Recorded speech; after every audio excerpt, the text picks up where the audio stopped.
Ya ini nanti sebenarnya sudah dijelaskan di depan, ada standpoint untuk lebih memudahkan.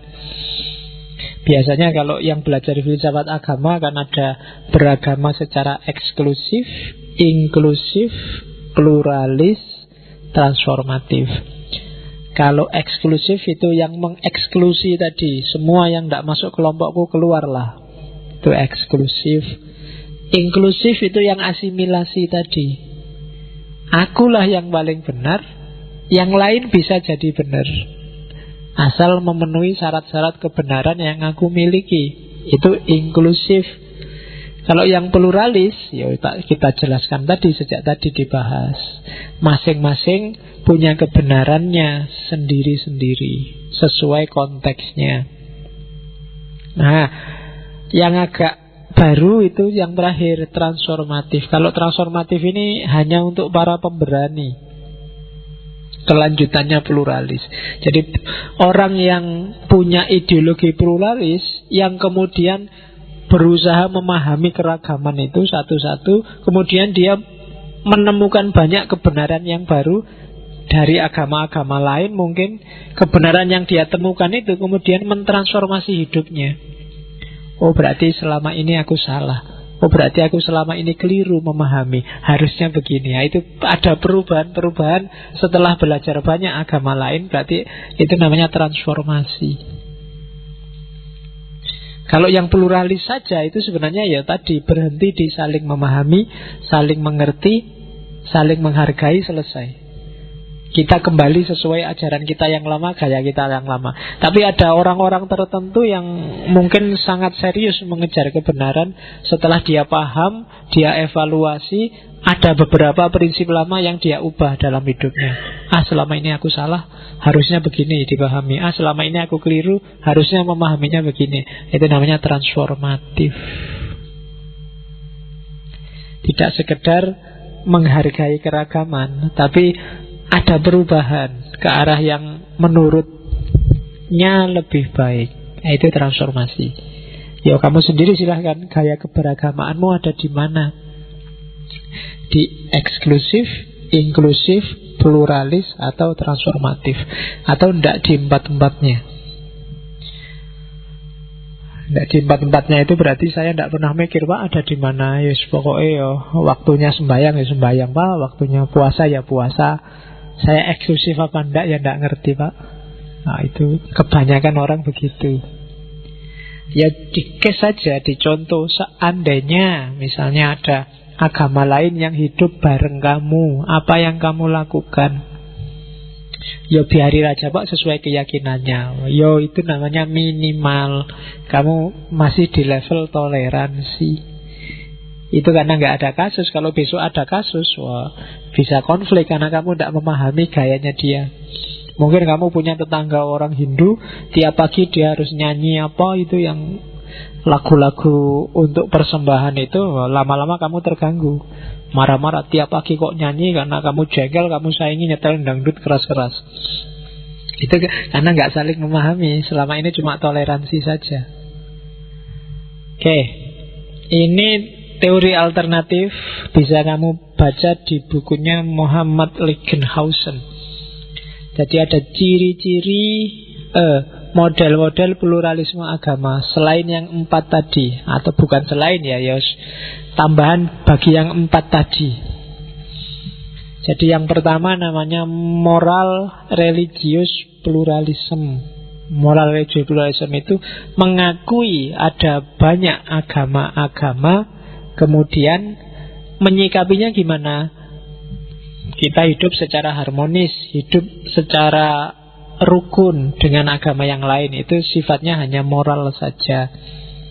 Ada gaya kedua, soteriological religious pluralism.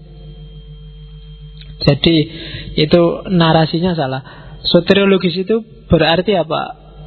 Orang yang tidak memeluk agamaku, orang Kristen misalnya, itu bisa kok juga selamat. Tidak cuma Islam yang bisa selamat. Ada gaya pluralisme yang semacam ini. Orang Kristen bisa masuk surga enggak? Bisa kok, Pak. Surga atau tidak kan urusannya Allah. Nah itu namanya gaya kedua, soteriologis.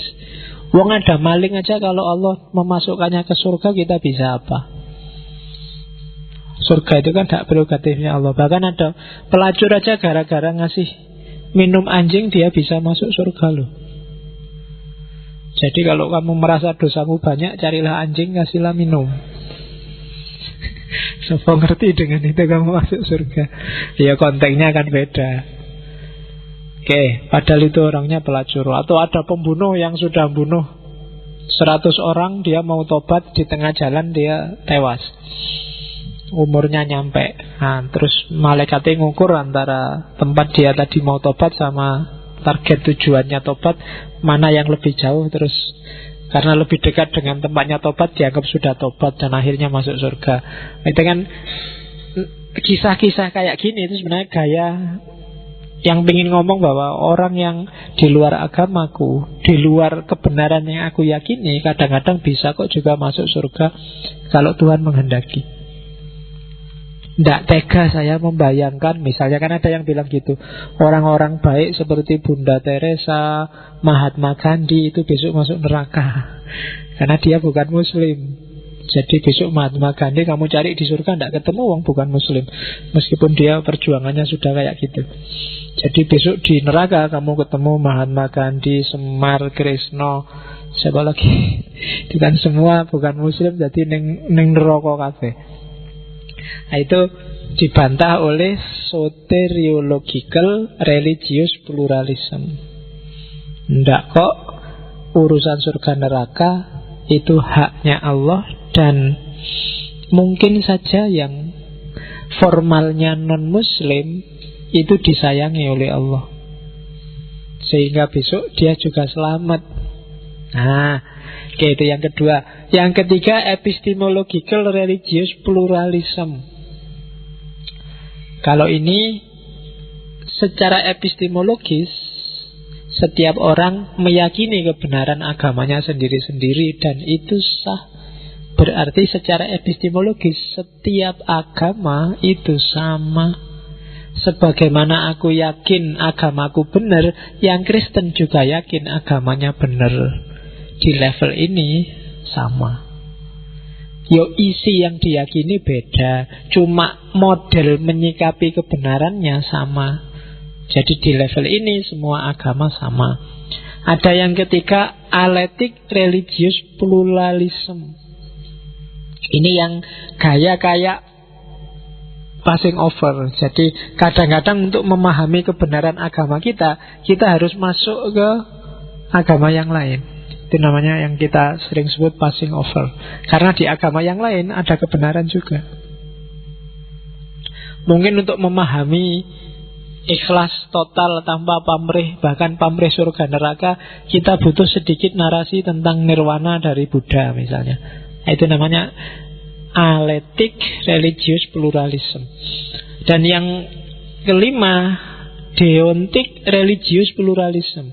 Deontic religious pluralism itu, jadi agama-agama itu sifatnya kronologis, sekuen. Sumbernya sama, cuma konteks sejarahnya beda. Jadi misalnya dulu zamannya Nabi Musa, wahyunya ya versi zaman itu. Terus ganti Nabi Isa, eranya sudah berubah, maka wahyu turun di era Nabi Isa menyempurnakan wahyunya Nabi Musa. Nanti setelah Nabi Isa, masyarakat nyeleweng lagi, banyak terjadi penyimpangan lagi, Allah menurunkan Nabi Muhammad. Jadi Nabi Muhammad ini terakhir paling sempurna. Jadi semua agama itu sumbernya sama, hanya saja sifatnya kronologis, sesuai konteksnya masing-masing. Itu namanya deontic religious pluralism. Kan ada kan yang punya teori bahwa agama-agama itu awalnya mungkin zaman Nabi Adam itu semacam tunasnya, nanti zaman Nabi Nuh mungkin sudah mulai tumbuh, nanti zaman Nabi Idris sudah agak tinggi, zaman Nabi Musa sudah ada buahnya, pentilnya, zaman Isa sudah ada buahnya, zaman Nabi Muhammad sudah matang. Itu namanya deontic religious pluralism. Itu sejenis pluralisme juga. Jadi itu teori dari Muhammad Legenhausen. Ya nanti dia menyebut ya terakhir disempurnakan di era Nabi Muhammad, ya karena dia Muslim. Tapi semua agama sumbernya sama. Agama-agama besar yang lain ya sesuai nabi-nabinya sendiri-sendiri, termasuk mungkin Buddha, Hindu, Zarathustra. Nah, dua model pluralisme. Kalau di Barat, yang kontroversi pluralisme agama kan di kita hebat. Kalau di Barat itu yang diperdebatkan bukan halal haramnya, tapi implementasinya. Kalau di Barat ada dua gaya. Yang pertama namanya gaya global theology. Yang kedua namanya gaya transcendent unity of religion. Kalau global teologi itu semacam bikin gado-gado.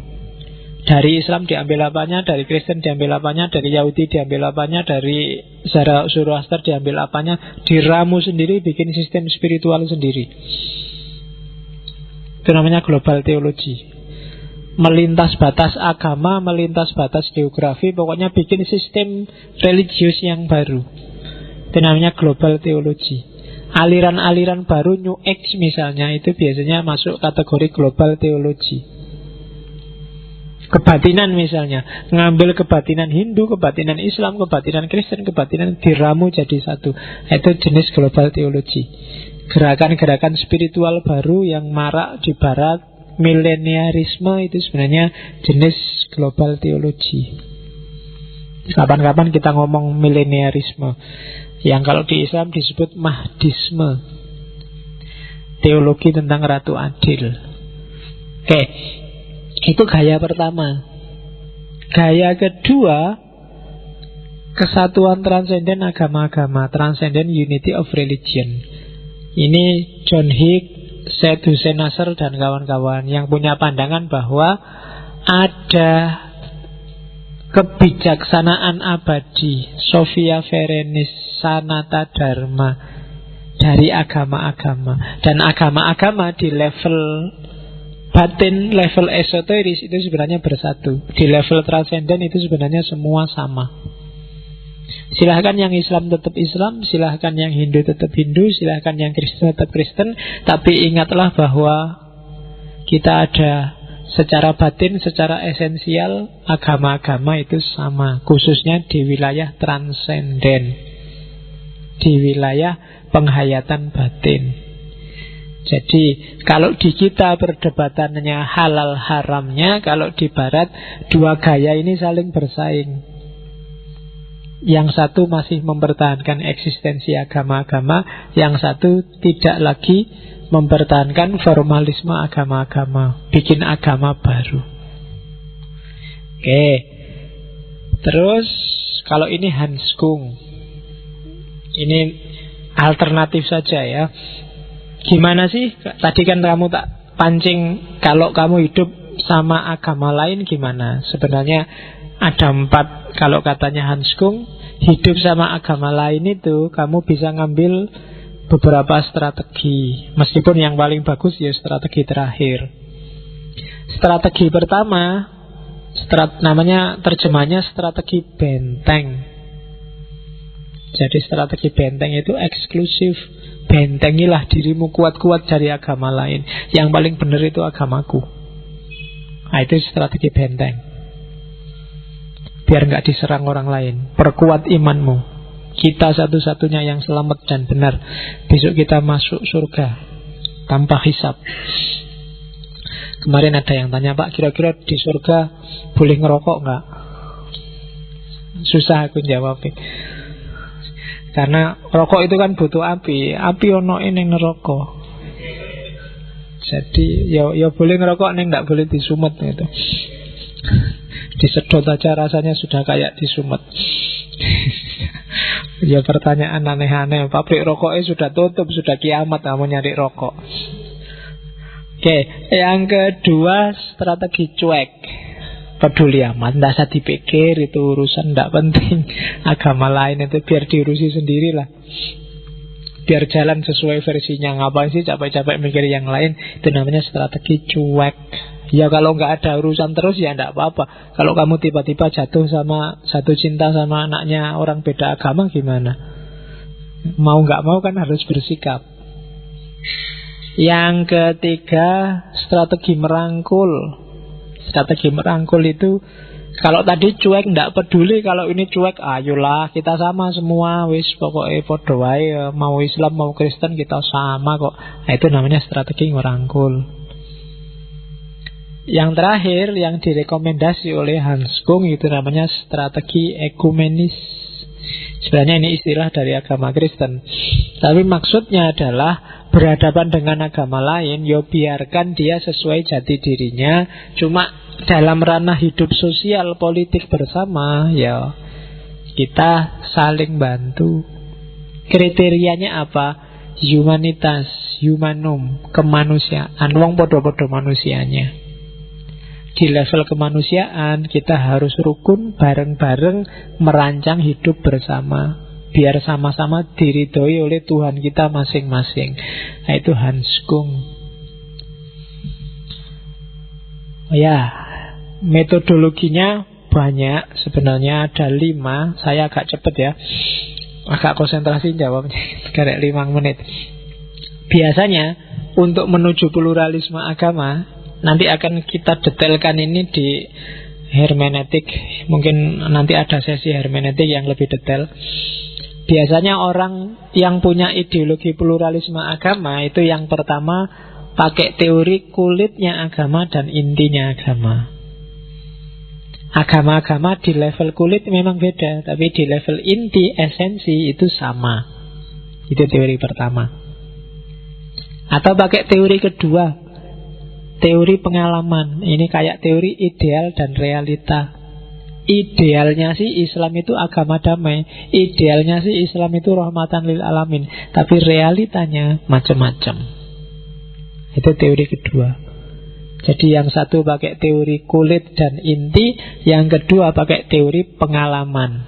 Kenapa orang agamanya beda-beda? Ya karena pengalamannya beda-beda. Kenapa kamu muslim? Bapakmu muslim, lingkunganmu muslim. Dia bapaknya Kristen, lingkungannya Kristen. Sumbernya dari situ. Jadi sebenarnya derajat sosial budayanya sama di level pengalaman keagamaan. Nah, itu teori kedua, teori metodologis menuju pluralisme. Terus teori ketiga, pendekatannya kemanusiaan. Sudahlah urusan hubungan vertikal, urusan masing-masing individu, tidak usah dibahas. Yang kita bahas urusan horizontal yang hubungannya dengan kemanusiaan. Gimana mengatasi pendidikan, gimana mengatasi banjir, gimana mengatasi gempa bumi, tanah longsor, rupiah yang naik. Itu aja kita manfaatkan relasi antar agama. Kalau urusan mana ibadah yang benar, mana puasa yang diridhoi, itu urusan masing-masing deh. Mau sholawatan apa enggak, mau ziarah apa enggak, wis urusanmu dewe-dewe. Urusan antar manusia aja yang kita openi. Nah, itu pendekatan humanistik, teori ketiga. Oke, terus semua pesan agama itu sebenarnya sama.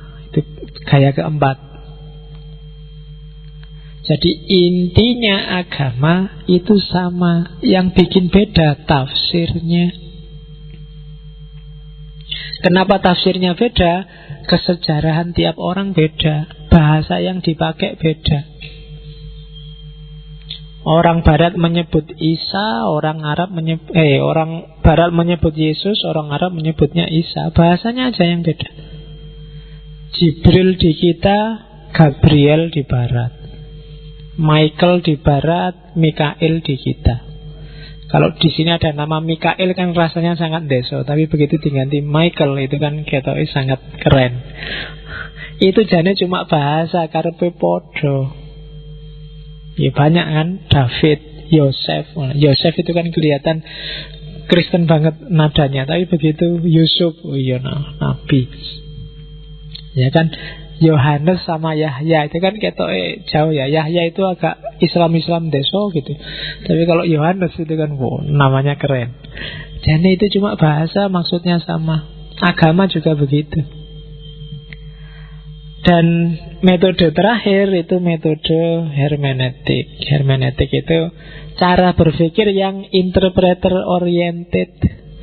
Setiap orang, kenapa sih agama beda-beda? Ya karena kepala tiap orang beda-beda. Dari mana isi kepala tiap orang? Dari lingkungannya sehari-hari. Termasuk ketika dia berhadapan dengan teks-teks agama. Jadi ada 5 gaya tadi kan. Yang satu gaya kulit dan inti, yang satu gaya pengalaman dan pengamalan keagamaan, yang satu gaya humanistik, yang satu gaya pesan utama agama-agama yang sama, yang terakhir gaya hermeneutik. Masih adakah? Oh, ini ayat-ayat. Ayat-ayat silahkan ngaji sendiri. Jadi kalau bagi saya semua tadi kalau mau disimpulkan, kalau saya lebih suka pakai rentetan ayat itu. Yang pertama, titik mulanya harus ya tetap Islam, wong kita muslim. Wa may yabtaghi ghairal islam dinan fala yuqbala minhu wa huwa fil akhirati minal khasirin. Pasti kita harus punya identitas jelas. Kenapa? Kalau tidak ada identitas jelas, kamu nggak bisa melangkah ke pluralitas. Adanya pluralitas itu karena ada identitas-identitas yang berbeda. Jadi Islam yang benar, mereka jadi Kristen yang benar, yang lain jadi Hindu yang benar, maka ada macam-macam. Kalau kamu tidak jelas Islamnya, Kristennya, Hindunya, ya tidak bisa lahir pluralitas. Dari pluralitas baru nanti ada pluralisme. Jadi alurnya nggak bisa dibalik. Maka yang pertama-tama harus Islam Madinah. Setelah itu, setelah kamu tegaskan identitasmu jelas, baru la ikraha fiddin. Baru meskipun kamu yakin Islam satu-satunya versimu, agama yang benar, tetap jangan maksa-maksa orang lain, apalagi mencaci, mencela karena dasar agama. La ikraha fiddin, qad tabayyana rusdu minal ghoi.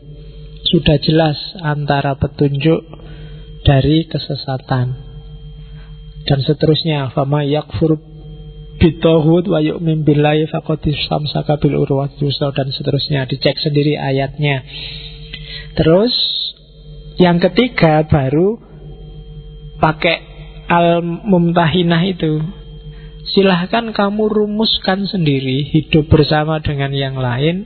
Jangan gegeran, apalagi perang, kecuali gegeran itu boleh kalau di ayat itu la yanhakumullahu 'anil ladzina lam yuqatilukum fiddin wa lam yukhrijukum min diyarikum.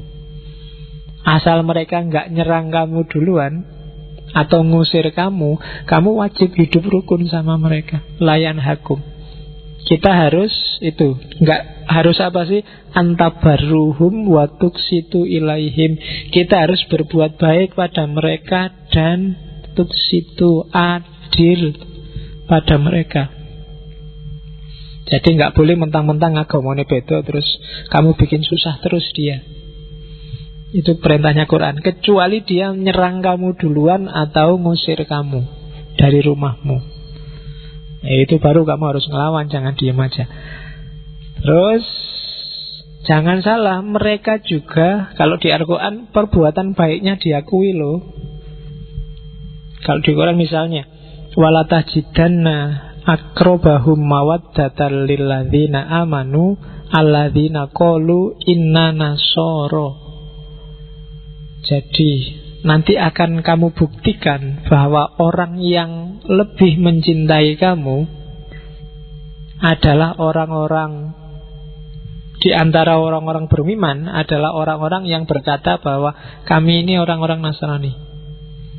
Terus zalika bi anna minhum qissisin waruhban, karena di antara mereka masih ada ahli agama, ada pendeta-pendeta.